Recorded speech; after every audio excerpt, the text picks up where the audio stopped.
Welcome dear students.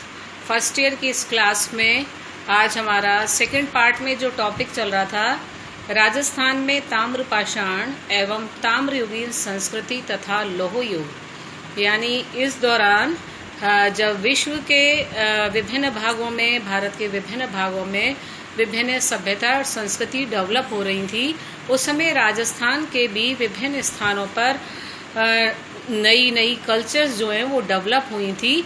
और उन्हीं में आज हमारा टॉपिक है गणेश्वर की सभ्यता। गणेश्वर की सभ्यता, सर्वप्रथम ये स्थान जो है गणेश्वर, वो राजस्थान के सीकर जिले में है। तहसील पड़ती है इसमें नीम का थाना। और गणेश्वर की ये जो सभ्यता थी, ये कांतली नदी के उद्गम स्थल पर स्थित था। ये स्थान जो था गणेश्वर का, वो कांतली नदी के उद्गम स्थल पर स्थित था। यहाँ पर जो टीले की खुदाई की गई है, उस टीले की खुदाई में जो इस सभ्यता की तिथि है, उसको 2800 ईसा पूर्व निर्धारित किया गया है। यानी यदि हम अनुमानों के आधार पर देखें, हमने सिंधु घाटी सभ्यता भी पढ़ा था, तो ये जो गणेश्वर की सभ्यता है वो काफी प्राचीन मानी जाती है। एंड स्पेशली जो ताम्रयुगीन सभ्यताएं थी, उनमें गणेश्वर की सभ्यता को प्राचीनतम माना जाता है। यानी सबसे पुरानी ताम्रयुगीन जो सभ्यता थी वो आपके राजस्थान में सीकर जिले में गणेश्वर नामक स्थान पर विकसित हुई थी। संभवतः हड़प्पा, मोहनजोदड़ो और कालीबंगा जो राजस्थान के हनुमानगढ़ डिस्ट्रिक्ट में है, जैसी विकसित केंद्रों को ताम्र एवं ताम्र सामग्री गणेश्वर परिसर से ही प्राप्त होती थी। ऐसा जो पुरातत्ववेत्ता हैं, खनन का कार्य किया है और यहाँ पर जो सामग्री प्राप्त हुई है, पर उन्होंने इस बात को निर्धारित किया कि ये हड़प्पा और कालीबंगा थी कि ताम्र सामग्री अब से बाद है कि गणेश्वर की सभ्यता वो काफी थी। अब हम बात करते हैं तो कौन सी सामग्री है जो गणेश्वर से हमें प्राप्त है। तो जैसा कि अभी हमने यहाँ कहा है कि ये ताम्र सभ्यता थी। सभ्यता में तांबे का प्रयोग अधिकाधिक होता था और इसीलिए यहाँ से जो सामग्री प्राप्त हुई है, जो उपकरण औजार आदि प्राप्त हुए हैं, वो तांबे से बने हुए अधिक हैं। इसमें मुख्यतः आप देखिएगा ताम्र आयुध व ताम्र उपकरण, और उसमें जो ताम्र उपकरण प्राप्त हुए हैं उसमें कुल्हाड़े, तीर, भाले, सुइयां, मछली पकड़ने के कांटे तथा ताम्र आभूषण मुख्य रूप से प्राप्त हुए हैं। साथ ही साथ आप देखिए मृद पात्र भी मिले हैं। मृद पात्र नहीं, जो मिट्टी से बने हुए बर्तन थे, वो भी बड़ी संख्या में यहाँ से प्राप्त हुए हैं। और इन मृद पात्रों में प्याले, तश्तरियाँ, कुंडियाँ प्रमुख रूप से प्राप्त हुई हैं, जिन्हें काले व नीले रंगों से अलंकृत किया जाता था। अब यहाँ ध्यान देने योग्य बात यह है कि जैसे आप देखिए यहाँ से मछली पकड़ने के कांटे प्राप्त हुए हैं, कुल्हाड़े स्वाभाविक है लकड़ी आदि काटने के लिए, तीर और भाले शिकार करने के लिए प्रयोग किए जाते थे। उसी प्रकार से मछली पकड़ने के कांटे प्राप्त हुए। इसका मतलब यहाँ पर मछली पालन का कार्य संभवतः किया जाता होगा।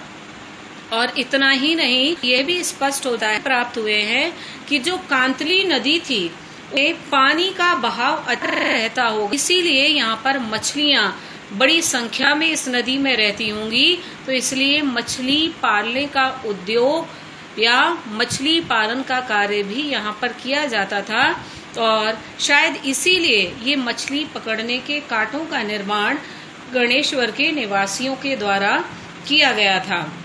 इसके साथ साथ इस समय पशुपालन भी प्रारंभ हो चुका था और यही कारण है कि ये जो मृद पात्र हैं, उनकी भी आवश्यकता जो है महसूस होने लगी होगी।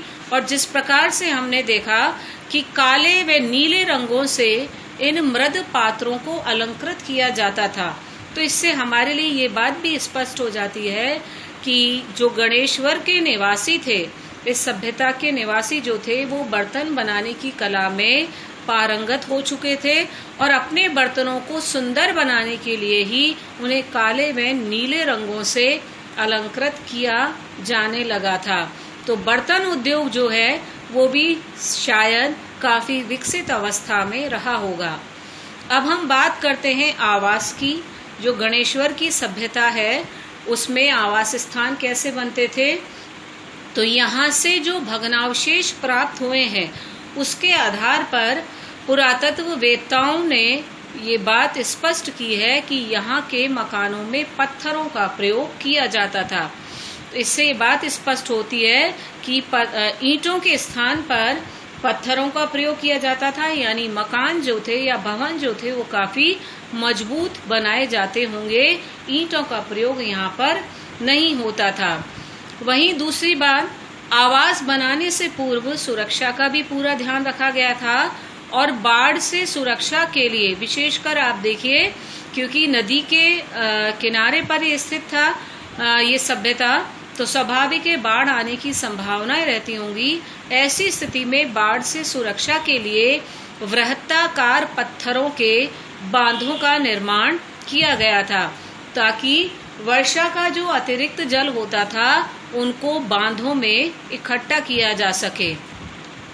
लगभग 300 केंद्रों की खोज अब तक की जा चुकी है जो इस सभ्यता से संबंधित हैं, जहां गणेश्वर संस्कृति पल्लवित हुई थी।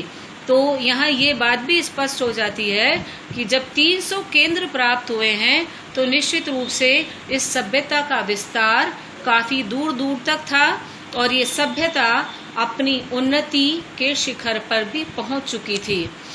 गणेश्वर के बाद राजस्थान में पल्लवित होने वाली दूसरी महत्वपूर्ण सभ्यता थी बालाथल की सभ्यता। अभी बालाथल का जो स्थान है जहाँ ये सभ्यता पल्लवित हुई थी या विकसित हुई थी, तो ये स्थान उदयपुर से 42 किलोमीटर दूर दक्षिण पूर्व में वल्लभनगर तहसील में स्थित है। इसको आप नोट करिएगा, उदयपुर में वल्लभनगर तहसील में बालाथल की सभ्यता का स्थान निर्धारित किया गया है।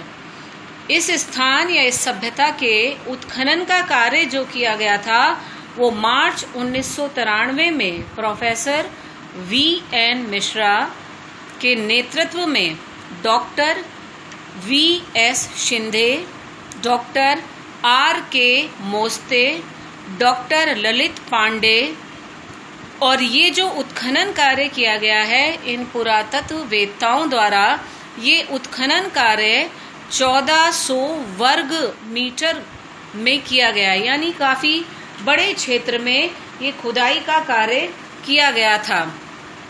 और इस बालाथल की सभ्यता की उत्खनन में प्राप्त सामग्री के आधार पर जो तिथि निर्धारित की गई है वो है 2350 ईसा पूर्व। पुरातत्ववेत्ताओं ने बालाथल की ताम्र पाषाण युगीन सभ्यता के मध्य का जो समय था, ये सब जो समय है वो मध्य का समय है इसके, और वो है 2350 ईसा पूर्व। अब इस सभ्यता में जो इतने बड़े एरिया में उत्खनन कार्य किया गया था, उस उत्खनन कार्य में कौन सी सामग्री हमें मुख्य रूप से प्राप्त होती है, तो देखिए सर्वप्रथम तो है यहाँ पर प्राप्त हुए मृदभांड।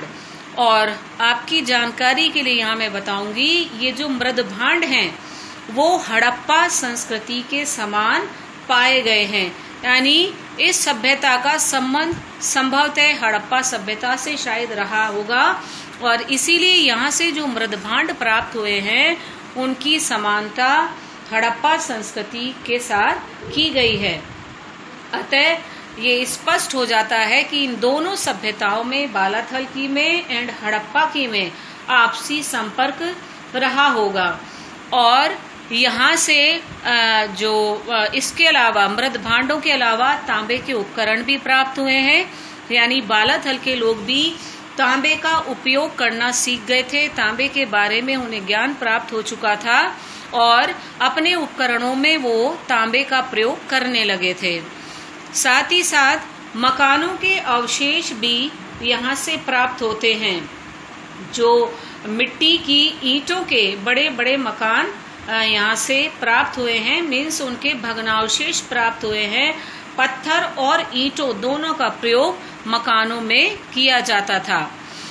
अब ध्यान देने योग्य बात ये, यहाँ से जो मृदभांड प्राप्त हुए हैं वो परिष्कृत भी हैं और अपरिष्कृत भी हैं। परिष्कृत और अपरिष्कृत से अभिप्राय यानी सुंदर और सुडौल आकार प्रकार के हैं, और दूसरा जो बड़े बेडौल आकार के हैं वो अपरिष्कृत रूप में पाए गए हैं। अब वे बर्तन या वे मृदपात्र जो परिष्कृत अवस्था में प्राप्त हुए हैं उनमें मुख्य रूप से हैं प्यालियां और कटोरे। काले लाल व लाल काले रंगों का प्रयोग इन बर्तनों को जो मृदपात्र प्राप्त हुए हैं या मृदभांड प्राप्त हुए हैं इन्हें अलंकृत करने के लिए लाल काले और लाल अलग अलग रंगों का और दोनों का संयुक्त रूप से प्रयोग इन बर्तनों के अलंकरण के लिए किया जाता था। वहीं दूसरी मुख्य बात इन मृदभांडों की ये है कि इनकी जो पृष्ठभूमि तैयार की जाती थी उस पृष्ठभूमि का रंग सफेद रखा गया था। ये थी परिष्कृत मृदभांडों की बात। अब इसके बाद हम देखें अपरिष्कृत मृदभांड जो हैं वो अधिक संख्या में पाए गए हैं। यानी जो बालाथल के निवासी थे संभवतः उन्होंने धीरे धीरे बर्तन निर्माण की कला को सीखा होगा और काफी लंबे समय के पश्चात वह इस कला में पारंगत हुए होंगे। तो जो प्रारंभिक अवस्था थी उस प्रारंभिक अवस्था में जो बर्तन बनाए गए या मृदभांड या मृदपात्र बनाए गए वो अपरिष्कृत थे, और यही अपरिष्कृत मृदभांड सामग्री के रूप में अधिक पाए गए हैं। मृदभांडों के अतिरिक्त तांबे के औजार भी यहाँ की जो खुदाई कार्य किया गया था उस उत्खनन में प्राप्त हुए हैं, जैसे गंडासे, चाकू, उस्तरे, चूलदार बाणों का अग्रभाग, ध्यान रखिएगा पूरा बाण प्राप्त नहीं हुआ है बल्कि उसका जो अग्रभाग है उसकी प्राप्ति हुई है। तो मुख्य रूप से गंडासे, चाकू, उस्तरे और बाणों का अग्रभाग हमें तांबे के औजार के रूप में बालाथल की खुदाई से प्राप्त हुआ है। साथ ही साथ आप देखिएगा मिट्टी से बनी सांड की आकृतियां भी यहाँ से प्राप्त हुई हैं, और कहीं ना कहीं ये पूजा के निमित्त बनाई गई होंगी, क्योंकि जैसे हमारे यहाँ गाय पूजनीय रही है उसी तरह से सांड जो है उसको भी कहीं ना कहीं पूजा के निमित्त ही उसकी आकृतियां बनाई गई होंगी, ऐसा पुरातत्ववेत्ताओं का अनुमान है। और ये जो सभ्यता विकसित हुई थी पुरातत्ववेत्ताओं का अनुमान है कि बालाथल क्षेत्र में 1800 ईसा पूर्व के आसपास ताम्र पाषाण युगीन सभ्यता विकसित हो रही थी। इसके बाद आप देखिए 1200 वर्ष के अंतराल के बाद यहाँ पर लोह युगीन सभ्यता के लोगों द्वारा इस क्षेत्र को आबाद किया गया था। इसके अलावा मिट्टी से बनी सांड की आकृति के अलावा तांबे के सिक्के भी यहाँ प्राप्त हुए हैं, और ये जो सिक्के प्राप्त हुए हैं इन सिक्कों पर हाथी व चंद्र की आकृतियां प्राप्त हुई हैं, और कहीं ना कहीं ये आकृतियां जो तांबे के सिक्कों पर बनी हुई है ये भी शायद उनके धार्मिक जीवन का प्रतीक रही होंगी। यहाँ से भूरे रंग के बर्तन, घड़े, चूड़ियाँ व पशु आकृतियां भी पाई गई हैं। इस तरह से बालाथल की जो खुदाई की गई वहाँ से हमें भरपूर मात्रा में सामग्रियां प्राप्त हुई हैं जो बालाथल की सभ्यता के बारे में विस्तृत जानकारी प्रस्तुत करती हैं। अगली क्लास में हम लोह युगीन संस्कृति के बारे में चर्चा करेंगे। तब तक के लिए have a nice day to all of you.